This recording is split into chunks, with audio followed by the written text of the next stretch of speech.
Good morning, class 9. Today we will start a new chapter in supplementary reader, that is Weathering the Storm in Irsama. Let us start. The cyclone that hit Orissa in October 1999 killed thousands of people and devastated hundreds of villages. That means it destroyed hundreds of villages. For 2 dreadful nights, Prashant, a young man, was marooned on the roof of a house. He had to stay on the roof of the house. On the third day, he decided to go to his village. Did he find his family? On 27th October 1999, 7 years after his mother's death, Prashant had gone to the block headquarters of Irsama, a small town in coastal Orissa, some 18 kilometers from his village, to spend the day with a friend. In the evening, a dark and menacing storm quickly gathered. Winds beat against the houses with a speed and fury that Prashant had never witnessed before. That means the speed of the wind was so much and the sight was so fearful that Prashant had never seen such a sight ever. Heavy and incessant rain. Incessant means continuous rain. Heavy and incessant rain filled the darkness. Ancient trees were uprooted and crashed to the earth. Screams rent the air as people and houses were swiftly washed away. So you can just imagine how dreadful that sight must have been. The angry waters swirled into his friend's house, neck deep. The building was of brick and mortar and was strong enough to survive the devastation of the wind's velocity of 350 kilometers per hour. But the cold terror of the family grew with the crashing of trees that had got uprooted and fallen on their house, sometime in the middle of the night, damaging its roof and walls. So his friend was not worried about what is going to happen to him, but he was terrorized, thinking that what is going to happen to his family. I am reading that line again. Cold terror of family grew with the crashing trees, as the trees were falling here and there, and they had also fallen on their roof, on the house of their roof, on the roof of their house, on the roof of their house. His friend, Prashant's friend, was greatly worried about his family. Had got uprooted and fallen on their house sometime in the middle of the night, damaging its roof and walls. The crazed destruction wrought by the cyclone and the surge of the ocean continued for the next 36 hours. So, such was the duration. For 36 hours, this devastation kept on going. Although wind speeds had reduced somewhat by the next morning. To escape the waters rising in the house, Prashant and his friend's family had taken refuge on the roof to save themselves from the water, because water was entering into the house also.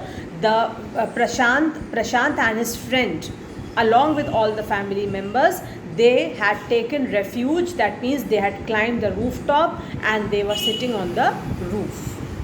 Prashant will never forget the shock he experienced at his first glimpse of the devastation wrought by the super cyclone in the grey light of the early morning. He is still remembering when he is describing about the storm, about the cyclone. He still remembers the devastation, the destruction which he had seen, which was brought about by this super cyclone.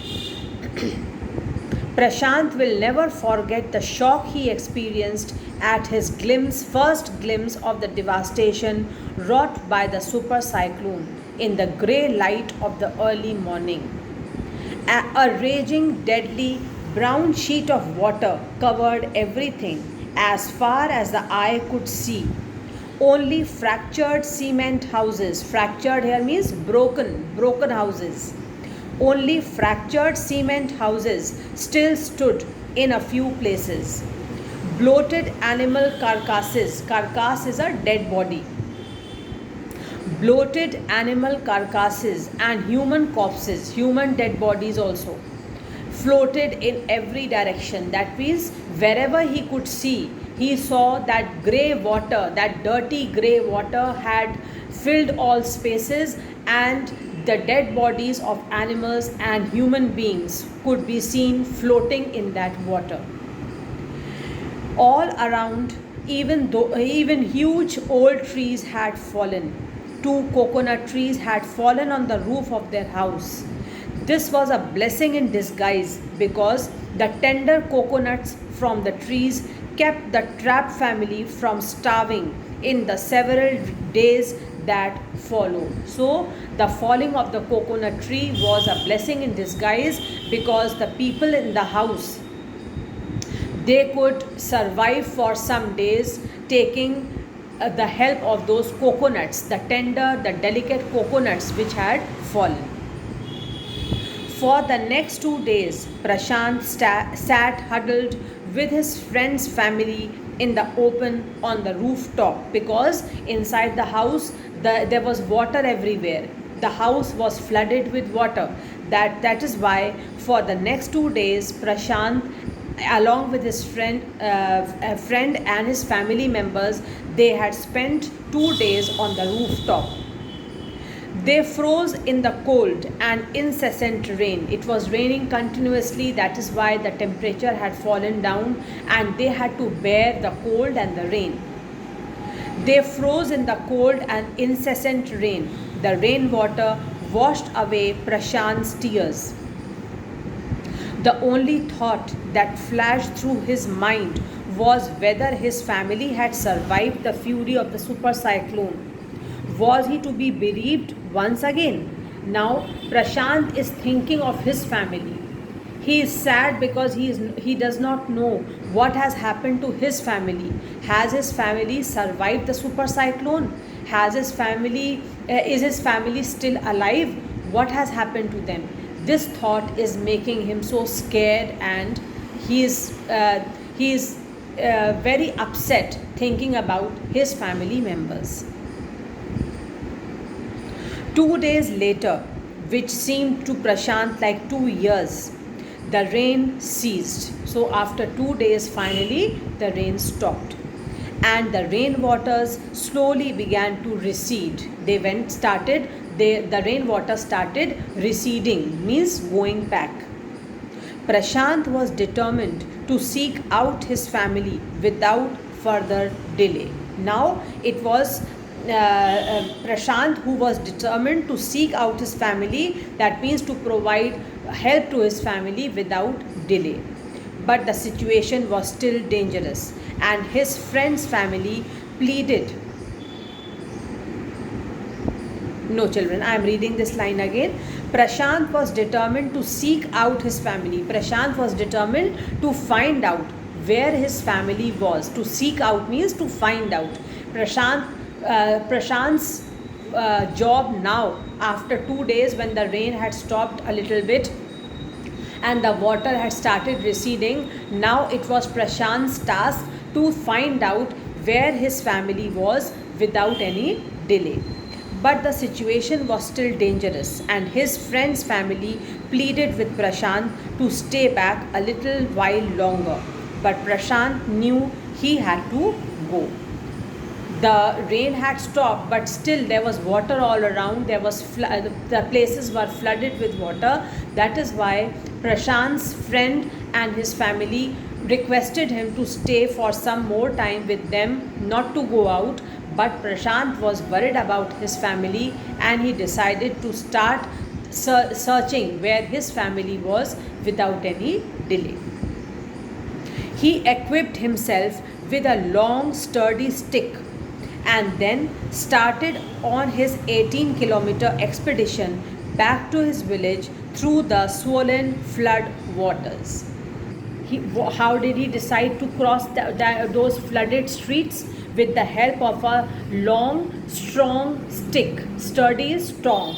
The stick which he took for help was a strong one, and he started his journey, 18-kilometer expedition to his village with the help of this stick. It was a journey he would never forget. He constantly had to use his stick to locate the road because the road was not visible. There was so much water all around. That is why this stick helped him to find where the road was, to determine where the water was most shallow. At places it was waist deep, so much water was there. The streets were flooded with so much of water that at some places the water was up till his waist. At places it was waist deep and progress was slow. That means he could not move fast, he could not walk fast because he could not see where the road was. Everywhere there was water and water. At several points he lost the road and had to swim. After some distance he was relieved to find two friends of his uncle who were also returning to their village. So when he saw these two uncles, he was a little bit relieved because they were also going to the same place, to their village. They decided to move ahead together. As they waded through the waters, that means as they proceeded, overcoming the difficulties which they had to face, as they waded through the waters, the scenes they witnessed grew more and more macabre. Macabre is the meaning given, children? The meaning is not given. This word you will have to see in the dictionary. They had to push away many human bodies, men, women, children. So when they were crossing the roads, they saw very sad scenes on their way. What scenes did they see? Everywhere there were dead bodies, human bodies of men, women, and children. The carcasses of dogs, not only the dead bodies of human beings were found, but also of animals. Carcasses of dogs, goats, and cattle that the current swept against them as they moved ahead. Current here means the flow of water.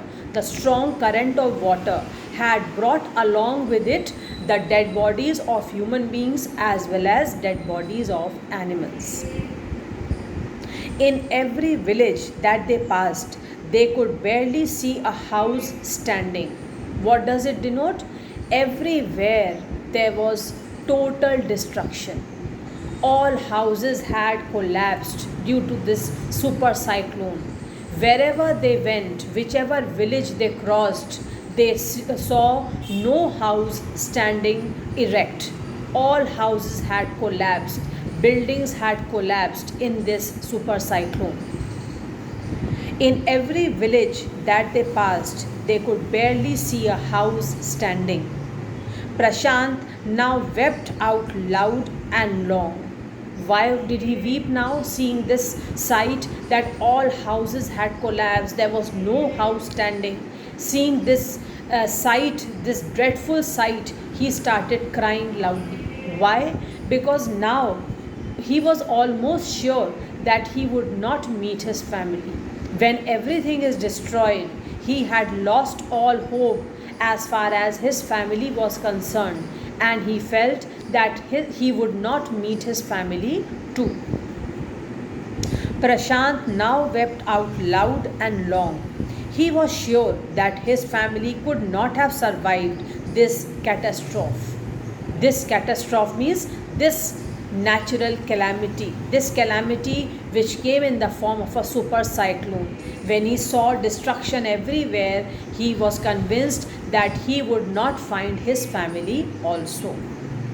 Eventually, Prashant reached his village, Kalikuda. Kalikuda is the name of his village.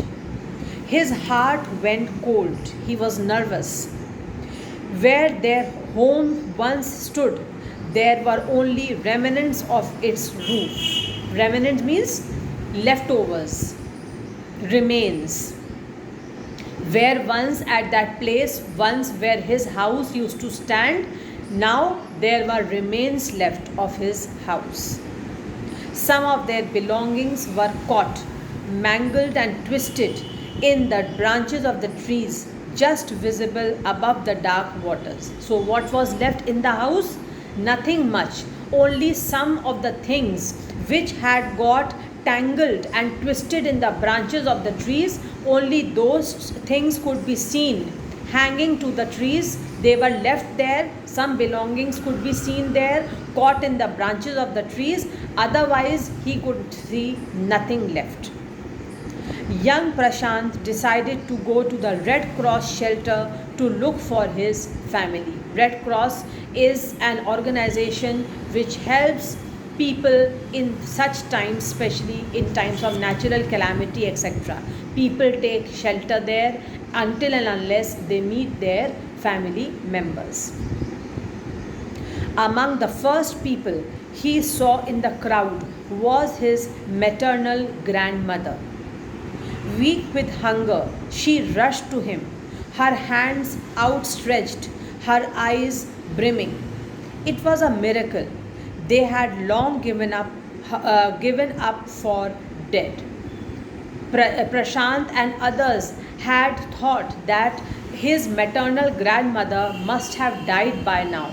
But when Prashant saw his maternal grandmother there, when he reached the Red Cross shelter and he saw his maternal grandmother there, he was very happy. Even she was very happy to meet Prashant, and it was just like a miracle that she had survived this super cyclone. Quickly, word spread. That means this news spread, and his extended family gathered around him and hugged him tight in relief. Prashant anxiously scanned the motley, battered group. His brother and sister, his uncles and aunts, they all seemed to be there. Now, Prashant was very happy to find his family members, his brother and sister, his uncles and aunts, all seemed to be there in the Red Cross shelter. By the next morning, as he took in the desperate situation in the shelter, he decided to get a grip over himself. He sensed a deathly grief settling upon the 2,500 strong crowd in the shelter. 86 lives were lost in the village. All the 96 houses had been washed away. It was their fourth day at the shelter. So far, they had survived on green coconuts, but there were too few to go around such a tumult of people. The coconuts now were less, and the number of people in the shelter were more. So now Prashant was worried how people are going to feed themselves. What is going to happen to these people? Because there were so many people in this Red Cross shelter and there was almost no food to feed them. Prashant, all of 19 years, decided to step in as leader of his village. Now he was worried what he should do to save the people in the shelter, what he should do to provide food to the people who were dying, who were there in the Red Cross shelter and had nothing to help them. Now he decided to become the leader of his village. If no one else did, he thought that if no one else is taking this initiative, he should take up the initiative and he should become the leader of the village so that he could plan out something to help his villagers. Prashant, all of 19 years, decided to step in as leader of his village if no one else did. He organized a group of youths. Now see, how did he plan out everything? How did he decide to help the people of his village? He organized a group of youths and elders to jointly pressurize the merchant once again to part with his rice. So they decided, along with some youths in the village and some elderly people in the village, all of them decided that they will pressurize the merchant, the shopkeeper there, to help them by giving them some rice.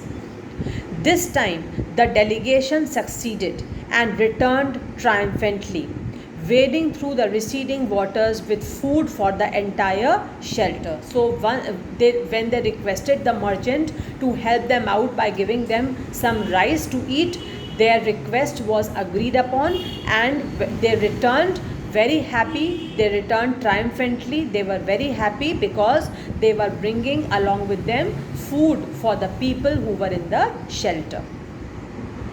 No one cared that the rice was already rotting. Look at the condition of the people. The people were dying of hunger, so they did not even bother what kind of rice they were eating. The rice had already rotten, but they were so hungry that they were ready to eat everything. No one cared that the rice was already rotting. Branches from fallen trees were gathered to light a reluctant and slow fire. See how arrangements were made. In order to cook rice, they needed fire. So what did they do? Branches from fallen trees were gathered to light a reluctant and slow fire on which to cook the rice. For the first time in 4 days, the survivors at the cyclone shelter were able to fill their bellies. After 4 days, there was something for them to eat. For 4 days, they were totally hungry. His next task was to organize a team of youth volunteers to clean the shelter of filth, urine, vomit, and floating carcasses, and to tend to the wounds and fractures of many who had been injured. So, after reading these lines, children, you can just imagine that scene where the people were spending their days in the Red Cross shelter. There was vomit everywhere, urine everywhere, the dead bodies of animals were floating in the water. The injured people were also lying there. They had fractured their bones. So now Prashant gathered some youth volunteers who would clean that area, who would clean the Red Cross shelter, and they would also provide help to those people who were wounded or fractured. On the 5th day, a military helicopter flew over the shelter and dropped some food parcels. It then did not return. The youth task force gathered empty utensils from the shelter. Then they deputed the children to lie in the sand left by the water around the shelter with these utensils on their stomachs to communicate to the passing helicopters that they were hungry. So this was another plan. When they saw that helicopters were flying over and were dropping the food parcels, Prashant, along with other young members who were helping them, they decided to take the help of children, and they asked the children to lie down on the sand which was brought by the water. They asked the children to lie down on the sand and keep empty utensils on their stomachs, so that when the helicopters flying over will see that the children are lying with empty utensils on their stomach, they will understand that they have to drop the food packets there because the children were hungry. The message got through, and after that the helicopter made regular rounds of the shelter, airdropping food and other basic needs. So this plan proved out successful, and now the helicopters started dropping food packets and other things which they needed frequently. Prashant found that a large number of children had been orphaned because their parents had died in this super cyclone. He brought them together and put them a polythene sheet shelter put up a polythene sheet shelter for them. Women were mobilized to look after them. That means women were appointed, they were brought from different places in the village and they were told to look after these orphan children, while the men secured food and materials for the shelter. The women were given the duty of looking after these orphan children and the men were given the duty to provide food and other things which they needed in the shelter. As the weeks passed, Prashant was quick to recognize that the women and children were sinking deeper and deeper in their grief. As some weeks passed, Prashant understood that although they were now getting food to eat and other things which they required, but still the women and the children were deeply grieved because they were separated from their families. He persuaded the women to start working in the food for work program started by an NGO, and for the children he organized sports events. So in order to bring a little enthusiasm in their life, he started this activity also. He encouraged the women, he persuaded the women to join an NGO and start working in the food for work program which the NGOs had started, and for the children he organized some sports. He himself loved to play cricket and so he organized cricket matches for children. Prashant engaged with other volunteers in helping the widows and children to pick up the broken pieces of their lives. The initial government plan was to set up institutions for orphans and widows.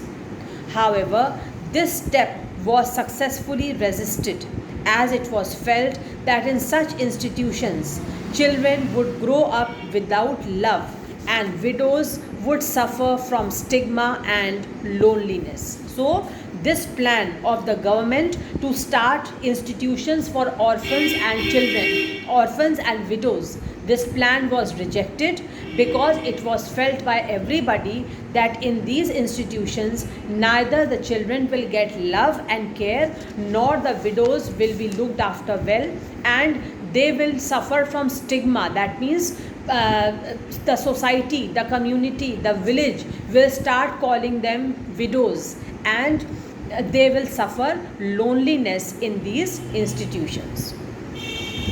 Prashant's group believed orphans should be resettled in their own community itself, possibly in new foster families made up of childless widows and children without adult care. So this was one more step taken by Prashant and his group of youth, the young people who had helped the people in times of need, in times of devastation due to super cyclone. So what did they plan? They thought that these widows and these orphan children, they should be allowed to resettle, to settle again in their community, in their village itself. They should not go anywhere else, and they should form new families. They should live like new families where the widows are going to take care of the children and the children are going to get the help from the elder people. That means the widows or other people whose family members had been carried away by the water in the super cyclone, or they had died due to any reason, due to this natural calamity. The elderly people, the widows needed children and the children needed elderly people to help them. So they would make a community, they would form a new community where the widows and the children, they would stay together and they would form new families like this. It is 6 months after the devastation of the super cyclone. 6 months has passed now. This time Prashant's wounded spirit has healed simply because he had no time to bother about his own pain. What was his pain? Remember, he had come to his village to find out where his family was. So he did not bother about his pain now, because he was so much busy in helping other people in the Red Cross shelter. This time, Prashant's wounded spirit had healed simply because he had no time to bother about his own pain. His handsome, youthful face is what the widows and orphan children of his village seek out most in their darkest hour of grief. He has helped the widows and the orphan children so much that when they see his face, when they see his bright, handsome, youthful face, their grief becomes reduced. Their grief reduces when these orphans and when these widows see the face of Prashant. So, when Prashant sees these people, when he sees that because of the help which he has provided, the people have become so much relieved, the widows, the children feel happy when they see him. This thought makes Prashant happy, and and this thought also helps Prashant to forget his pain. He has forgotten all his grief, all his pain, because he has been so busy in helping these people who are in the shelter, in providing help to the orphans and the widows. And finally, when he realizes that these people, the widows and the orphans, when they see Prashant's face, they feel so happy, their grief reduces. This thought makes Prashant even happier. So this is how in this super cyclone, Prashant, along with his team of helpers, the young people who made a team and they joined Prashant to help these people, they provided such a big help. And in this way, the people who survived, who did not die, they were left, these people could live due to the help, due to the immense help which was provided by people like Prashant. So this chapter is over now. Read this chapter once again. And children, there are some meanings which are given. I am reading the meanings for you. Menacing means dangerous and harmful. Incessant, continual. Swirled, moving in a round motion, rolling motion, round motion. Carcass is dead body of animals. Bereaved, lost a close relation or a friend through his or her death. Remnants, small remaining quantities or remains, you can say. Motley, motley is desperate. Tumult, uproar of a disorder.